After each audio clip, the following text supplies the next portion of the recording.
Bismillah ar-Rahman ar-Rahim, Assalamu alaikum. Aujourd'hui, je vais essayer de corriger le problème du bac 2015, toutes les sections scientifiques, bien sûr, matière informatique. Alors, l'énoncé du problème, un nombre m est dit nombre premier sûr s'il est un nombre premier de la forme 2 fois p plus 1 avec p un nombre premier aussi. Bon, peu importe la définition, on ne va pas s'intéresser aux détails maintenant. L'essentiel, il y a un nombre qui représente une particularité bien déterminée. Alors, ce qui est demandé, c'est de remplir un tableau T par n entier strictement supérieur à 1, avec n, la taille du tableau, est dans l'intervalle 10 et 44, puisque c'est strictement inférieur à 45. Puis de dans l'ordre croissant les éléments premiers sûrs du tableau T, suivis du reste des éléments sans tri. Puis afficher le tableau résultant. Exemple, alors nous avons un tableau T rempli par les entiers qui sont strictement supérieurs à 1. Puis on va certainement, avant de faire l'affichage, d'apporter les modifications nécessaires qui sont le regroupement d'abord des éléments qui sont premiers sûrs au début du tableau, le trier et laisser les autres éléments qui ne sont pas premiers sûrs à la fin du tableau sans tri. Bien sûr, on va afficher ce tableau final.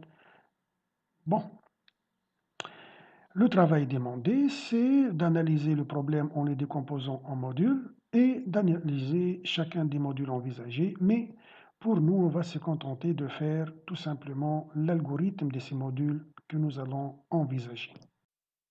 Passons à l'analyse du problème principal. Alors, comme vous remarquez, il est demandé au programme d'afficher finalement le tableau à l'état final, à l'état où il est, disons, on a fait le regroupement des entiers premiers sûrs au début et le trier. Donc, le résultat du programme, c'est tout simplement l'affichage. Donc, on va faire appel à une procédure afficher qu'on va lui envoyer le tableau T et sa taille, N.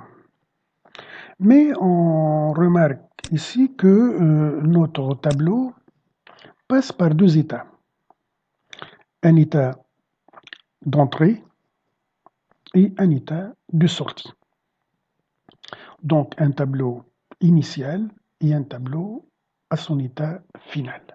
Donc nous, ce qui est demandé d'afficher, c'est l'état du tableau, l'état final du tableau. Donc on va ajouter ici un indice pour le T, l'indice F. Donc pour dire qu'il s'agit d'afficher le tableau à son état final. Bon, alors, donc les entrées de cette procédure sont le tableau final et bien entendu sa taille. Donc on va les mentionner dans cette zone. Passe maintenant à définir l'état final du tableau. Donc, l'état final du tableau, et par la suite, on va définir l'état, disons, on va définir le n. Donc, le t final, il est égal à quoi? Donc, égal à quoi? Alors, comment nous avons obtenu pour, qu'est-ce qu'on a plutôt fait pour obtenir ce tableau? Eh bien, on a fait d'abord le regroupement des éléments premiers sûrs au début et par la suite, on les a triés. On ne peut pas le faire en même temps. Donc, on devrait faire un traitement pour trier une portion du tableau qui contient tout simplement les éléments premiers sûrs. Donc, la procédure qui va obtenir le tableau final, c'est une procédure qui va trier le tableau T. Donc, nous avons ici, donc, CTRL V, donc nous avons le T final comme sortie, mais on devrait envoyer, donc ça c'est la sortie, donc je vais le disons, souligner, et bien sûr la taille, mais ce n'est pas, pour trier, on n'a pas besoin de la taille du tableau, la taille initiale du tableau. Ce que nous avons besoin, c'est tout simplement le nombre des éléments qui sont premiers sûrs. Donc, pour faire le tri, on n'a pas besoin de n, mais on a besoin de n, si vous voulez, qui contient le nombre des éléments premiers sûrs. Bon, je vais l'appeler ns. Bon. Et le tableau que nous allons envoyer, c'est tout simplement ce que nous allons trier, ce n'est pas tout le tableau. C'est juste une portion du tableau. Je vais l'appeler T aussi S. C'est aussi le tableau, disons, qui contient les éléments premiers sûrs regroupés au début du tableau. Donc, le TF, il est défini de cette façon, mais on a, disons, nous avons eu donc le T indice S. Donc, aussi, donc je vais mettre ici en indice, nous avons le S. Et nous avons le NS. NS aussi, ce n'est pas en indice, donc j'enlève l'indice. Voilà. Alors, passons maintenant à définir le N. Donc, N égale à quoi? N, c'est une donnée et elle est dans l'intervalle 10, 44. Donc, on va faire appel à une procédure saisir. Voilà. Entre parenthèses, nous avons le N et les limites, c'est 10 et 40. Bon, je m'excuse. 10 et 44. Donc, ici, nous avons le 10 et le 44. Et N comme sortie. Je vais la souligner. N est déjà défini, donc je la barre. Il nous reste maintenant le TS. Donc je vais le copier. Bon, je vais le copier les deux. Voilà, puisque donc pour obtenir le T, S et le N, S, on a besoin de faire appel à un module qui va tout simplement faire le regroupement. Donc à partir du tableau initial que nous avons, on va regrouper les éléments premiers sûrs au début. Et bien entendu, le même traitement va nous retourner le nombre des entiers premiers sûrs. Donc pour cela, je vais faire appel à cette procédure proc, disons, je vais l'appeler regroupement, bien regrouper.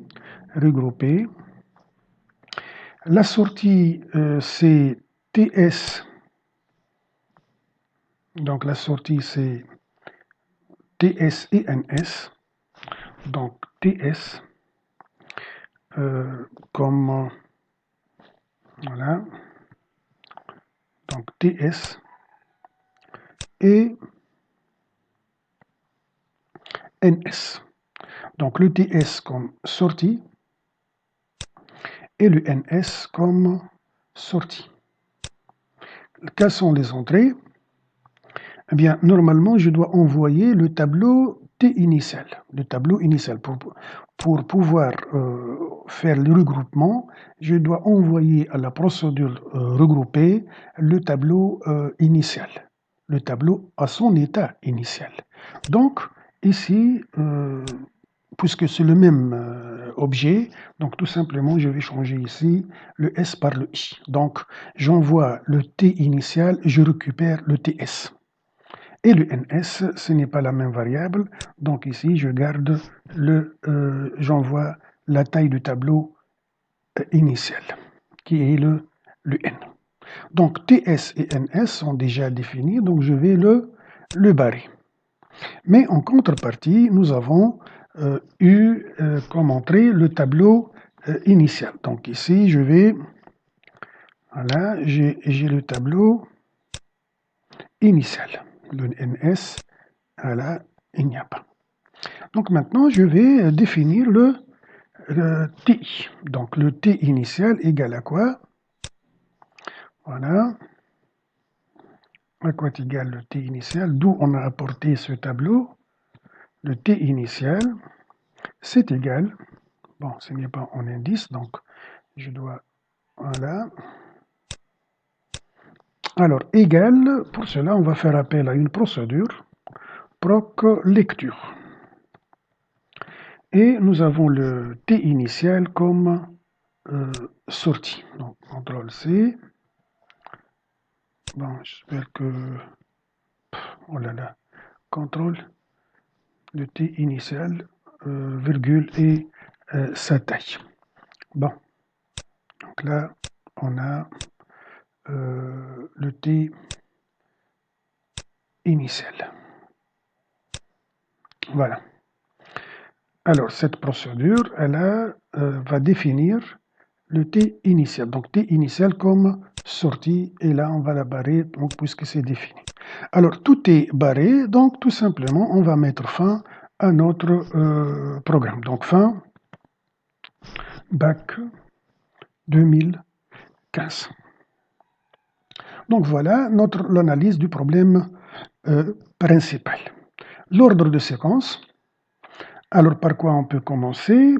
Alors, la règle, c'est de définir, disons, numéroter une séquence que si toutes les entrées de cette séquence sont définies. Donc, je ne peux pas commencer par le résultat, j'ai besoin de TF et N. Je ne peux pas commencer par proctrier puisque j'ai besoin de TS et NS. Je peux commencer par N. Donc, N ne dépend de rien du tout, donc je peux commencer à partir de N. Donc, 1, bon, 1 c'est la première séquence. Puis, est-ce que je peux faire le TS? Non, puisque j'ai besoin de TI. Donc, TI en premier lieu, en deuxième lieu, et ça peut être exécuté puisque nous avons défini déjà le N. Puis, on peut faire le TS, donc 3. Puis, on fait le tri, c'est le 4. Et enfin, on fait l'affichage, c'est le 5. Et disons, fin, c'est la séquence numéro 6. Voilà, donc on a fait maintenant l'analyse complète. Il nous reste à faire tout simplement la déclaration des objets globaux. Donc pour cela, donc on va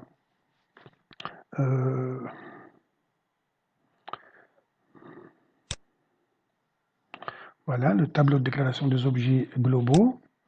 Alors, quels sont les objets que nous avons? Donc ici, nous avons le type. Bon, c'est objet plutôt, objet. Type. Bon, type ou nature. Et vous avez ici le rôle. Ce rôle, c'est avec un chapeau. Alors, quels sont les objets que nous avons? Alors, on n'a pas le TS, le TF et le TI. Ce sont des états à un même tableau. Donc, l'objet, c'est le T. Quel est son type? C'est tab. Alors, le rôle, c'est les entiers à traiter. Hein, liste des entiers à traiter. Voilà. Puis vous avez le N, c'est un entier, et c'est taille du tableau. Quant à NS, Aussi, c'est un entier. Et le rôle, c'est le nombre des entiers premiers sûrs. Voilà. Les modules. Donc, nous avons le module affiché. Donc, affiché, c'est une procédure dont le rôle afficher le tableau. Procédure saisir aussi, donc c'est une procédure et son rôle saisir un entier entre deux limites. Donc on va s'assurer que qu'elle est des entiers qu'elle saisit et d'entre deux bornes. Puis vous avez trier. Donc trier, c'est une procédure. Donc pourquoi ne pas faire CTRL-V tout simplement. Voilà. Et son rôle, c'est trier un tableau, ou bien une portion de tableau.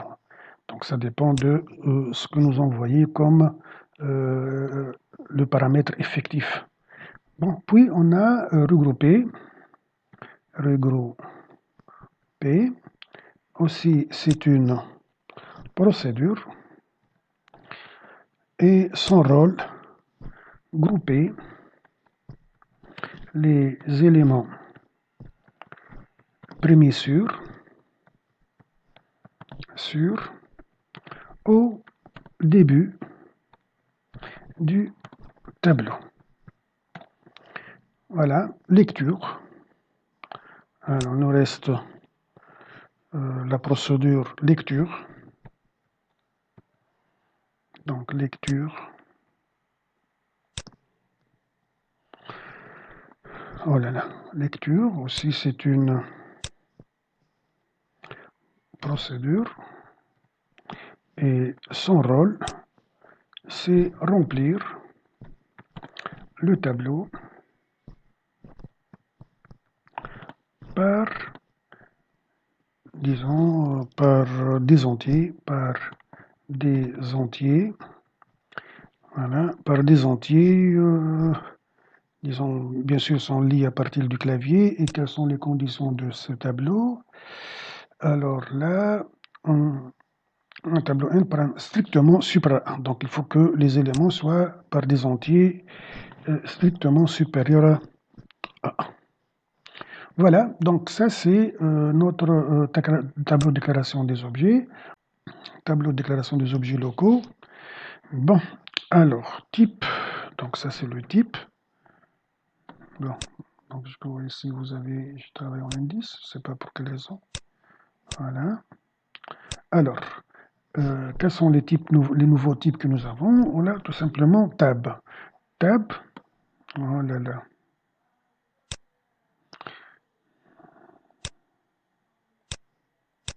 Donc tab égale un tableau de combien de cases? Donc ici, notre n en max, c'est 44. Donc on va prendre 44. De 44 entiers. Voilà. Donc on a, disons, terminé avec l'analyse du problème principal. L'analyse, ou bien la définition des modules envisagés. On va commencer par la procédure saisir. Donc, c'est un traitement classique. Normalement, tous les élèves le connaissent. Donc, on va mettre 0, l'instruction numéro 0, donc c'est def proc procédure, def proc plutôt, c'est déjà fait le proc. Saisir, n est une sortie, donc on va lui ajouter son type, c'est un entier. Et nous avons le 10 et le 44, ce sont le minimum et le maximum. Donc, on va mettre ici le min, virgule, le max. Les deux sont de type entier et ce sont des entrées. Alors, l'instruction numéro 1, alors qu'est-ce qu'on va faire? Eh bien, on va faire la lecture de n. Donc, l'action principale, c'est lire n, mais puisque c'est un contrôle, donc on va ajouter ici le répéter. Donc, le répéter, qu'est-ce qu'on va répéter? Jusqu'à d'abord la condition d'arrêt, jusqu'à n dans l'intervalle, disons, min, max. Et l'action, comme je viens de dire, l'action principale, c'est lire n. N majuscule ou minuscule, c'est la même chose. Bon, fin de la procédure, donc c'est 2, donc 2, voilà. Fin de saisir. Voilà, donc un traitement très classique. Passons maintenant à la définition de la procédure suivante. On va faire la procédure affichée. Donc, la procédure affichée, c'est le traitement donc, le plus simple, disons, parmi le restant. Donc, un CTRL V. Donc, la définition, donc 0, c'est def proc affiché. Le T, c'est une entrée. Bon, il n'est pas nécessaire de mettre. Donc, c'est une entrée. Et donc, ici, c'est 2 points. Le type, c'est un tab. Et vous avez le n de type entier. Bon, le traitement d'affichage, c'est tout simplement une boucle complète pour i de 1 à n faire. Qu'est-ce qu'on va faire? Eh bien, tout simplement, on va faire l'affichage, donc écrire le T de I. Donc, on va écrire le, excuse là, ce que je fais, le T de I. Et fin de tour. Et vous avez le 2, c'est fin de affiche. Voilà, un tableau de déclaration des objets locaux. Donc, bon, ici, tout simplement, nous avons le compteur. Donc, I, le type entier, et il s'agit tout simplement d'un compteur. Voilà, c'est bon, donc on va passer à la définition du module suivant.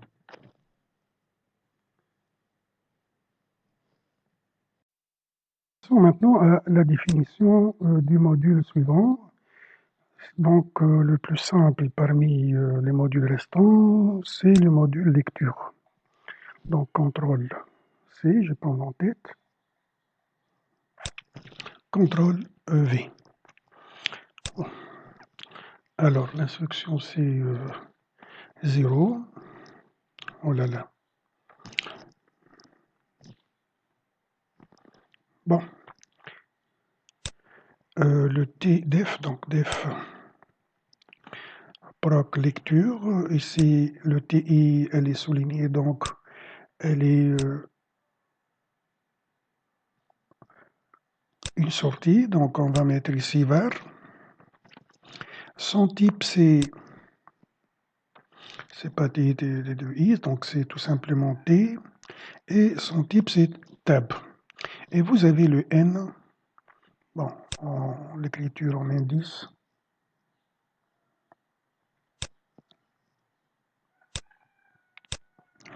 Bon, vous avez N, c'est une entrée de type entier. Bien. Alors, pour lire le contenu du tableau, donc c'est un parcours complet, on va lire n cases. Donc la boucle à utiliser, c'est pour i de 1 à n faire. Alors, qu'est-ce qu'on va faire? Fin pour d'abord. Et qu'est-ce qu'on va faire? Tout simplement, on va lire l'action principale, c'est lire T de I. Alors, est-ce qu'il y a un contrôle sur le T de I? Donc, regardons l'énoncé. Alors, d'après l'énoncé, donc, on passe au problème. D'après l'énoncé, c'est de saisir pardon, un tableau par n entier strictement supérieur à 1. Donc, il y a un contrôle. Donc, on va ajouter la boucle répétée. Donc, répéter quoi? La lecture de T de I et jusqu'à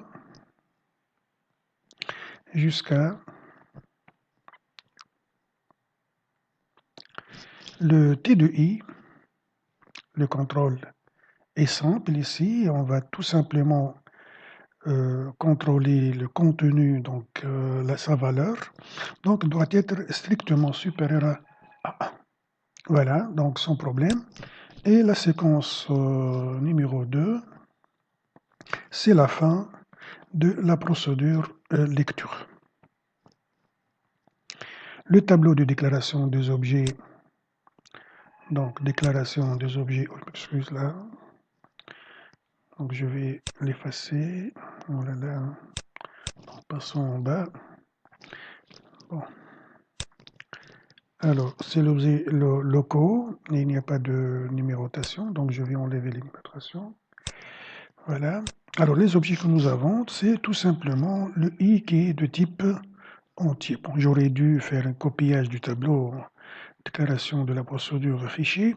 Donc, c'est tout simplement un entier. Et là, c'est le rôle, c'est tout simplement un compteur. Voilà, donc la procédure lecture est terminée. Passons au module suivant. Donc, algorithme du module suivant. Donc, avant tout, je vais ici, c'est tableau de déclaration des objets locaux et non pas globaux. Bon, pour le module qui reste, nous avons les modules triés et les modules regroupés. Bon, je vais commencer par le plus simple, c'est le module trié, puisque c'est un traitement classique. Normalement, vous l'avez vu en cours, dans votre cours. Bien, alors, procédure donc triée, donc 0, c'est def proc trié, ts c'est une sortie, donc on va lui ajouter le var, et c'est tout simplement un tableau, donc j'enlève le soulignement. Et vous avez le n, donc n, c'est pas la peine de mettre ns, c'est la partie du tableau qu'on va trier, donc c'est un entier. Bon, mais pour le tri, le principe, il y en a pas mal de méthodes. Vous êtes appelé à connaître 3 méthodes, à savoir le tri par insertion, le tri à bulle et le tri par sélection. Bon, je vais tout simplement utiliser l'algorithme. Pour l'explication et le principe, vous pouvez le trouver dans d'autres vidéos que j'ai partagées. J'ai partagé les 3 méthodes que vous êtes demandé de connaître. Alors, je vais tout simplement utiliser la méthode de tri à bulle. Donc, son principe est simple. On va répéter le traitement de tri jusqu'à ce que le tableau soit tri. Jusqu'à tri. Une variable du type booléen, c'est un drapeau pour déterminer est-ce que le tableau est trié ou non. Voilà.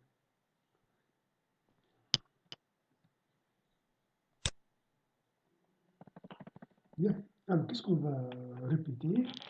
Bien, tout simplement, on va faire le parcours du tableau. Donc, pour un compteur I de 1 à n, faire. Qu'est-ce qu'on va faire à chaque fois? Donc, ici, c'est fin pour. Qu'est-ce qu'on va faire? Eh bien, tout simplement, on va comparer la case numéro I avec la case numéro I plus 1. Donc, si le T indice I comparé à T indice I plus 1, qu'est-ce qu'on va faire? Alors, et fin de cycle. Alors, qu'est-ce qu'on va mettre comme signe, comme opérateur de comparaison? Eh bien, lorsque le T de I et le T de I plus 1 sont dans le bon ordre, on ne fait rien. Et s'il est dans l'ordre inverse, dans le mauvais ordre, on le permute. Donc, pour faire le tri croissant, on sait bien que si l'indice est plus petit, sa valeur est plus petite. Donc, ça, c'est l'ordre correct. Nous, on fait la permutation lorsque l'ordre n'est pas correct. Donc, j'inverse le signe. Donc, si T de I est plus grand que T de I plus 1, à ce moment-là, on va faire la permutation. Donc, la permutation, soit je fais appel à une procédure de permutation, ou bien tout simplement, je vais utiliser une variable, je vais faire le traitement directement ici. Donc, tout simplement, on va mettre ox reçoit le T de I, le T de I, et le T de I recevra le T de I plus 1, et le T de I plus 1 recevra le ox. Revenons maintenant à cette variable tri. On devrait le définir. Alors, on sait bien que lorsqu'on trouve une case, deux cases qui ne sont pas, bien une case qui n'est pas dans sa bonne position, donc on va faire le tri, la permutation. Donc, c'est que le tableau n'est pas encore trié. Donc, TR, tri, reçoit faux. Et on va entrer avec trier, donc recevra, non, excuse. Donc ici, c'est l'initialisation. Tri reçoit vrai. Donc si on a fait le parcours du tableau sans que on aura aucune, sans faire aucune permutation, donc cette action ne sera pas exécutée et par conséquent, tri restera vrai et on quitte la boucle. Bon, pour la taille de la partie qui est triée, donc ici, à chaque fois où on fait le parcours, un élément prend définitivement sa place et par conséquent, il faut que à chaque fois le n recevra le n moins 1. Et on doit la mettre ici puisque on ne devrait pas arriver à n, sinon on aura un débordement lorsque le i passe à n et on aura la comparaison de la case numéro n avec la case numéro n plus 1, donc ce qui n'est pas logique. Donc on devrait dès le départ éliminer 1 de la taille du tableau. Bon, l'explication en détail, vous trouverez dans la vidéo que j'ai postée précédemment. Donc 2, c'est la fin de notre procédure triée. Voilà, on a terminé donc avec la procédure triée. Passons au dernier module. Avant de passer, il paraît que nous avons oublié le tableau de déclaration des objets locaux. Donc on va insérer, mais ici c'est le tableau de déclaration des objets locaux. Bien. Quels sont les objets que nous avons utilisés d'une façon locale? Eh bien, d'abord, nous avons la variable tri, qui est de type booléen et dont le rôle est de tester, de savoir, ou bien c'est un drapeau pour connaître est-ce que le tableau est trié. Donc, c'est l'état, si vous voulez, du état du tableau, trié ou non. Puis, nous avons le compteur i, qui est de type entier. Son rôle, c'est tout simplement un compteur. Et nous avons la variable ox. Donc, ox, c'est une aussi, elle est du type entier. Et ce rôle, c'est tout simplement une variable intermédiaire. Donc, variable intermédiaire servant pour faire intermédiaire. Bon, les accents, c'est pas grave. Bon, disons intermédiaire. Alors, le module qui reste, c'est le module regroupé. Donc, on va prendre, voilà, l'entête. Voilà. Donc, 0, c'est donc 0, def fn, def proc, donc c'est 0, def proc regroupé. Alors, le TI, c'est T tout simplement, et c'est pas la peine de la souligner, donc on n'a pas de soulignement. Et T, c'est une sortie, donc var. T de type tab. Et le NS aussi, c'est une variable, c'est une sortie, puisqu'on va retourner la taille de la portion qui contient les éléments premiers sûrs, donc entier. Et nous avons le N qui est un entier, la taille totale du tableau. Alors, notre procédure, son rôle de définir le T et le NS. Ici, il y a un virgule. Bon, comment va-t-on donc procéder à ce travail? Donc, nous avons un tableau et on va essayer de regrouper les éléments premiers sûrs au début du tableau. Donc, certainement, on va faire le parcours de toute la table, car on ne sait jamais quel est l'élément. Donc, c'est un traitement complet. C'est un parcours complet. On va tester tous les entiers du tableau. S'il est premier sûr, on le met au début du tableau. S'il n'est pas, je le laisse, je le mets à la fin du tableau. Donc, certainement, une boucle pour est nécessaire. Donc, on va mettre ici, bon, excuse, là, donc c'est 1. Donc, peut-être il y a une initialisation, donc je vais laisser une zone d'initialisation. Donc, pour un compteur i de 1 par n, faire. Eh bien, qu'est-ce qu'on va faire? Donc, fin de pour. Qu'est-ce qu'on va faire?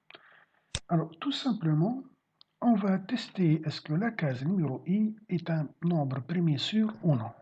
Donc, pour cela, on fait tout simplement appel à un module qui va tester est-ce que le nombre en question est premier sûr ou non. Donc, si donc je vais faire appel à une fonction, donc ma propre fonction, que je vais appeler premier sûr,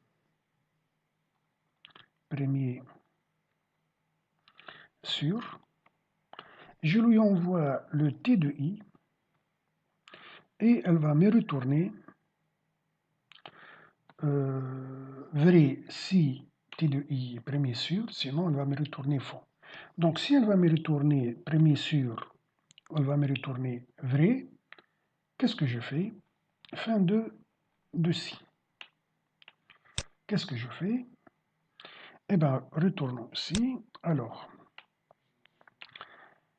en faisant le parcours, si la case numéro I est un nombre premier sûr, certainement le nombre de nombres premiers sûrs sera augmenté de 1.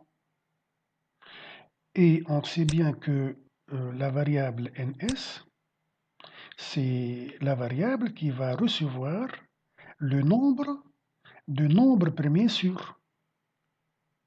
Donc certainement, le ns sera augmenté de 1. Donc ns sera ns plus 1. Si on vous demande tout simplement de compter les nombres premiers sûrs, c'est ça, c'est le traitement, tout simplement. Bien, maintenant, ns recevra quoi au début? Certainement, ns va recevoir 0, puisque on peut ne pas avoir des ns, de nombre de premiers sûrs. Il se peut que tous les éléments du tableau ne sont pas premiers sûrs, et par conséquent, notre ns sera égal à 0. Donc, on va initialiser à 0. Bien. Bon, qu'est-ce qu'on va faire maintenant? Une fois que nous avons trouvé le t de i, qui est un nombre premier sûr, qu'est-ce qu'on va faire avec? Eh bien, tout simplement, on va l'amener au début. On va l'amener au début du tableau. Donc, où est-ce qu'on va le mettre? Donc, le premier élément sûr, il va être mis dans la première case. Le deuxième nombre premier sûr qu'on trouve, il sera placé à la deuxième case. Donc, tout simplement, le nombre premier sûr numéro, disons, x, va être placé à la position x. Et nous, le nombre des éléments premiers sûrs sont dans la variable ns. Donc, tout simplement, le t de ns va recevoir le t de i. Donc, le t de ns va recevoir le t de i. Mais le t de i, où est-ce qu'on va le mettre? Donc, il s'agit bien ici d'une opération de permutation. Donc, avant d'écraser la case numéro ns, il faut d'abord la sauvegarder dans une variable intermédiaire. Donc, je vais prendre une variable auxiliaire dans laquelle je vais mettre le t de ns.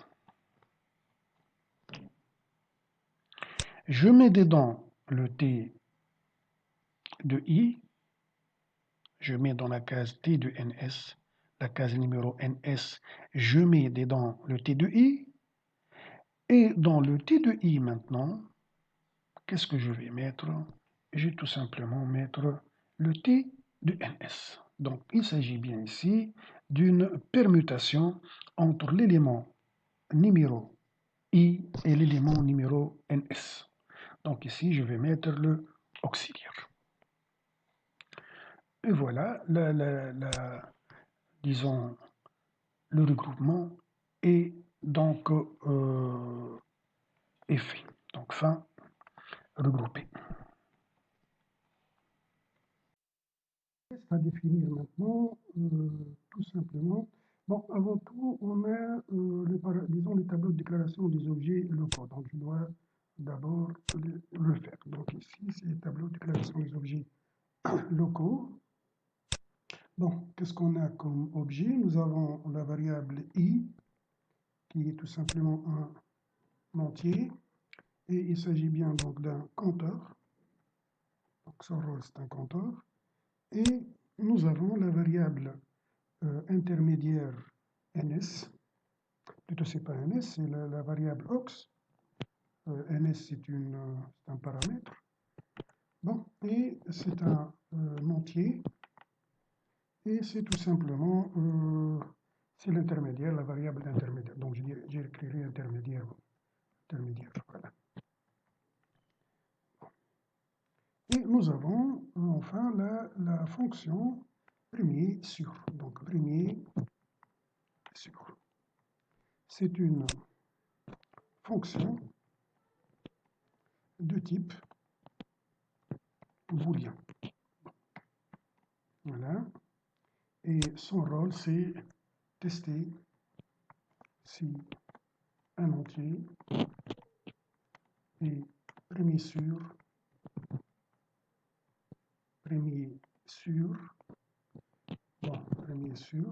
normalement avec un chapeau, premier sur ou non. Bien. Passons maintenant à la définition de la fonction premier sur. Donc, je copie tête, CTRL V, et donc l'instruction 0, donc c'est 0,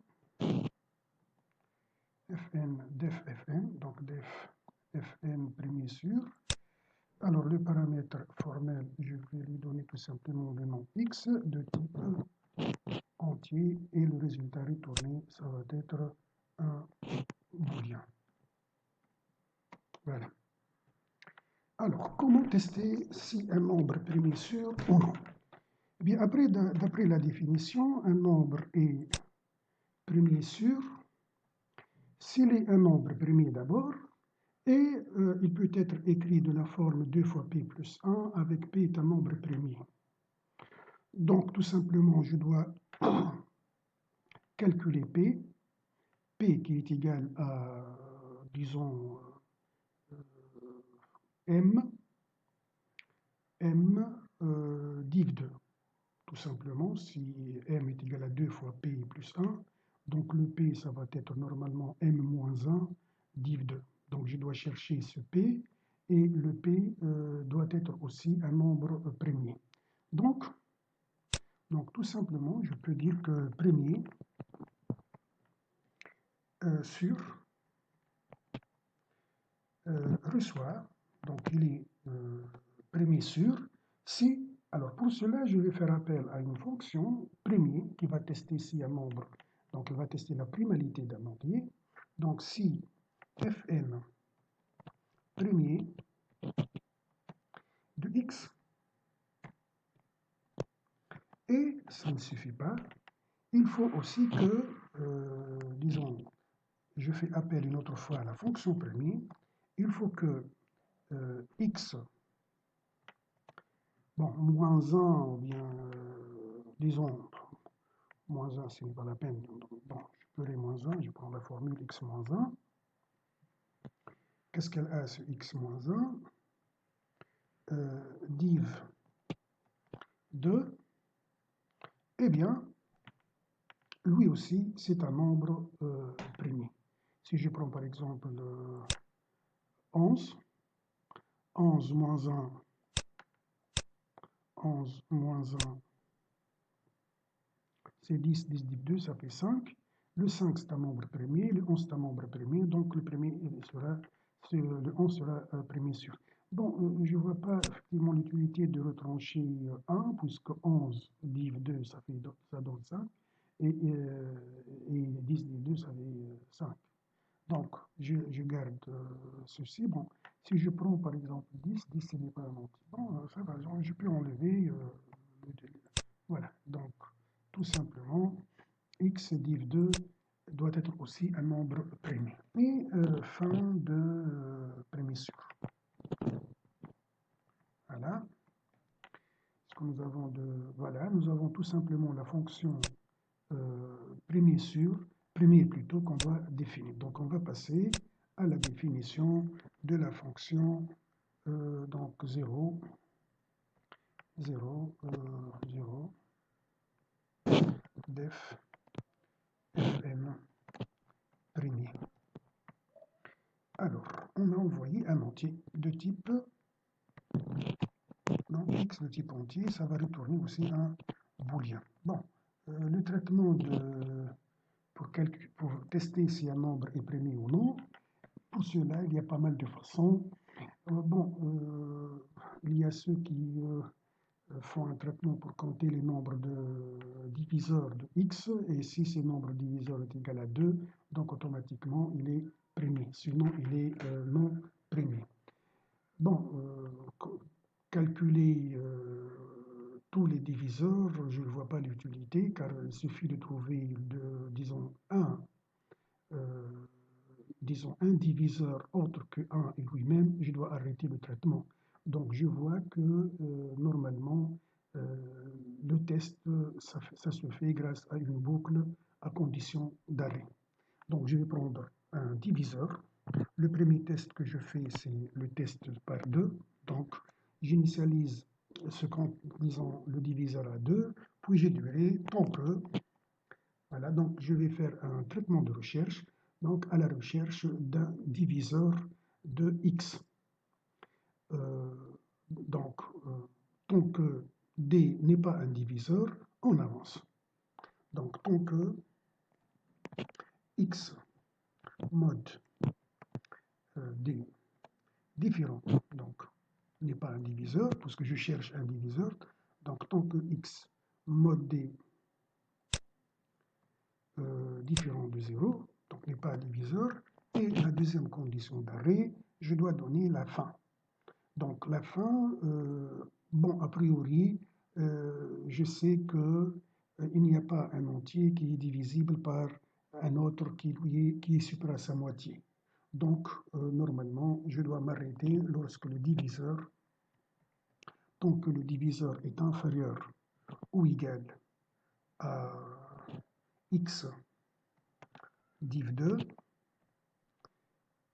Bon, au grand max, donc j'arrive à la moitié, donc ce n'est pas la peine de mettre égal aussi. Donc x div 2, voilà, faire, et je fais incrémenter le diviseur. Donc le diviseur reçoit le diviseur plus 1. Fin de tant que, fin de tant que, et par la suite, on va prendre la décision. Alors, quand est-ce que notre est premier ici? Donc, premier reçoit, alors, premier reçoit quoi? Alors, si je quittais la boucle avec x mod d différent de 0, c'est que le nombre est un nombre premier. Donc, il suffit maintenant de copier cette condition-là, voilà, et la mettre ici. Mais ceci n'est valable que si, donc, le cas particulier, voilà, il faut traiter le cas particulier. Les cas particuliers sont le 1 et le 2. Je dois tester le 1 et le 2. Car ici, d'abord, si je donne x est égal à 1, malgré dans l'énoncé, le tableau ne contient pas des valeurs égales à 1, mais quand même, lorsque je définis une fonction, je dois la définir indépendamment du programme principal. Donc, je le fais d'une façon générale. Donc, si jamais on envoie un entier est égal à 1, ou bien un entier égal à 0, ou bien un entier, je ne sais pas, égal à moins 1, eh ben, ce traitement ne sera valide que si le x est strictement supérieur à 1. Si je donne x égal à 1, normalement 1 n'est pas un nombre premier. Et si je laisse les choses comme ça va être un nombre premier d'après, disons, cette condition. Donc ici, je donne x égal à 1. Donc 1 mod d, ça va être faux. Donc cette condition est vraie plutôt. Le reste, c'est égal à 1, 1 différent des autres, donc c'est vrai, mais cette condition, elle est fausse. Donc on va quitter. On va quitter avec d est égal à 2. D'accord? Et ici, on va trouver que celle-ci est vraie. Donc, c'est un nombre premier. Or, ce n'est pas un nombre premier.